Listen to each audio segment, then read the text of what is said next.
हुआ, गले मिलते हुए और खांसी नज़ले ज़ुकाम वाले को नमाज में खड़े हुआ देखा, नमाज यहाँ से छोड़कर मस्जिद से उसको मैं बाहर निकाल कर फिर नमाज पढ़ाऊंगा, वरना नमाज नहीं पढ़ाऊंगा।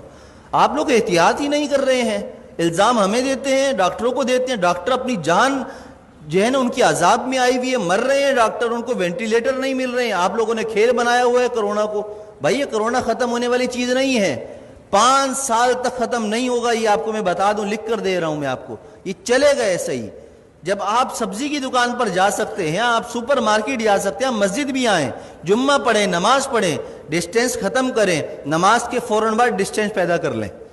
सुन्नत नफिल पढ़नी है, पीछे चले जाएं, जगह बदल लें, उसी जगह पर नमाज ना पढ़ें दोबारा। ये एक काम तो ये करें, हाथ ना मिलाएं, मास्क का इस्तेमाल लाजमी करें, हर कोई अपने पास रखे, बाहर से लगा कर आए। नमाज पढ़ते हुए अगर किसी को उतारना है तो उतार ले, लेकिन नमाज से पहले या नमाज के बाद अगर आपस में सामने खड़े हुए बात करने हैं, बगैर मास्क के कोई बात नहीं करेगा। अगर करेगा तो इंशाअल्लाह ताला उसके खिलाफ बयान भी होगा, उसके नाम लेकर फिर सब तरीक किया जाएगा। इज्जत बहुत हो गई है, आप लोगों ने मुझे बेइज्जत कर करके तंग करके रख दिया है। अब नहीं, अब मैं आपको बेइज्जत नहीं करूंगा, अब मैं आपको सिखाऊंगा दीन पर अमल कैसे होता है और ये हुकूमती अहकामात पर अमल कैसे होता है, ये हमें भी आता है कराना। और अगर अब मेरे खिलाफ किसी नमाजी या किसी ने भी कोई दरख्वास्त या कोई ऐसी हरकत करने की कोशिश की तो मैंने वकील से बात कर ली है, पूरे ख़ानदान को इंशाअल्लाह ताला उसकी नस्लों को तड़पाऊंगा, कानून भी इस्तेमाल करूंगा और वजीफ़े पढ़कर उसकी नस्ल के लिए बद्दुआएं भी करूंगा। इसलिए कि मैं बहुत तंग आ चुका हूं आप लोगों की इन हरकतों की वजह से।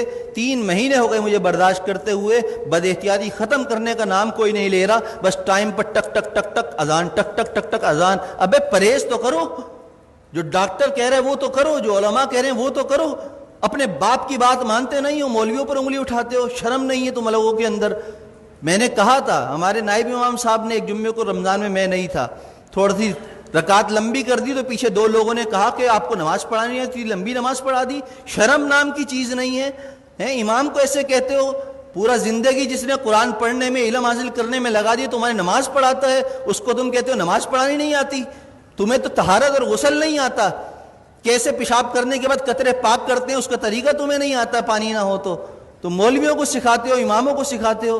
खुदा के लिए हाथ जोड़कर मैं कह रहा हूँ, मैं वज़ीर आला नहीं हूँ कि करप्शन करके हाथ जोड़ रहा हूँ आपके सामने। मैं इमाम हूँ, मेरा किरदार आपके सामने है। 7 साल हो गए, मेरी सारी नमाजें, सब कुछ, किसी नमाज में अगर मैं नहीं हूँ तो उसकी कोई ना कोई शरई उज़र होता है मेरे पास, लेकिन वो उज़र अब पेश करना मेरा आपके सामने नहीं है, मैं आपके सामने पेश करूँ, अल्लाह के सामने पेश कर देता हूँ। मेरा दिल साफ़ है, मुझे ज़रूरत नहीं है अपनी सफाइयाँ देने की, लेकिन एहतियात कीजिए, अमल कीजिए। जुम्मे की नमाज भी मिलकर खड़े होकर पढ़िए और फ़ौरन जुदा हो जाइए, दूर खड़े होकर सुन्नतें पढ़िए। और असर की नमाज से मास्क का एहतमाम कीजिए, जेब में रख कर लाइए, पहन कर लाइए, बात करनी हो मास्क लगा कर पहनिए, मुझसे मसला पूछना हो 1 फीट दूर बैठकर मुझसे मसला पूछिए। हाथ और मिलाने की और मुझे खैरियत लेने की आपको ज़रूरत नहीं, अल्हम्दुलिल्लाह मैं खैरियत से हूँ। अल्लाह हम सबको दीन की समझ और अमल की तौफीक अता फरमाए।